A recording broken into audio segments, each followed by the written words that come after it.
الحمد لله حمدا كثيرا طيبا مباركا فيه، والصلاة والسلام على سيد الأنبياء والمرسلين محمد وعلى آله وأصحابه أجمعين. أما بعد، زما عزتمند یو خبر مې تاسو سره شریکول او هغه دا چې رب العالمین دې ټولو ملګرو له جزای خیر ورکړي.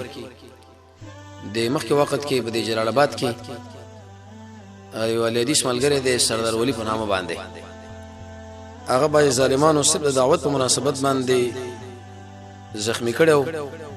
نو په دې نیټ کې به د شی موضوع غوړه کړی شوی و چې زموږ متعلقه چې د باندې دا پروګرام شوی دی. نو اکثر ملګری په دې کې فکرمند دي او بار بار ټلیفونونه کوي یو بل.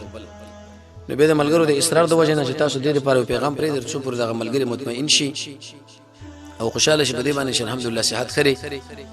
نو دغه موضوع موږ لره رسیدلې نه ده او دا تکلیف موږ لره رسیدلې نه ده، بلکې هغه ملګری چې هغه د ګردی دی سردار ولی حقانی په نامه باندې نومېږي، یو حق فرس ملګری دی.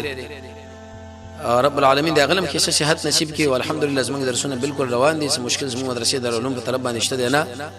شیخ صاحب مشام بالکل صحت مند دي، نور ملګری صحت مند دي، خپل درسونه کې منګ بند دي او دا شروع او دعوت روان دي. ټول ملګرو له د اطمینان په خاطر باندې ما دا اطلاع ورکړه چې هغه دعاګانې وغوړي ورځ به خامخا مر په انسانانو باندې راځي.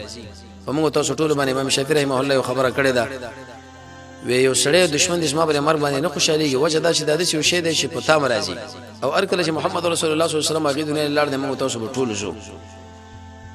لدغه خبر په بنیاد باندې اکثر ملګرو سره تشویش او دغه مسله پر تر چې دا لکه چې نرجباغ دارالعلوم کې د استادانو لپاره مشکلات پیدا شوې دي او دغه صدمه او تکلیف ورته رسیدلې ده. لله الحمد دلته بالکل قراری ده، خپل درسونه روان دي.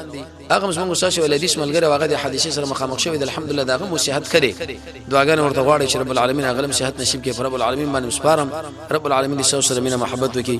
وصلی الله تعالی علی خیر خلقه محمد و علیه و صحبه.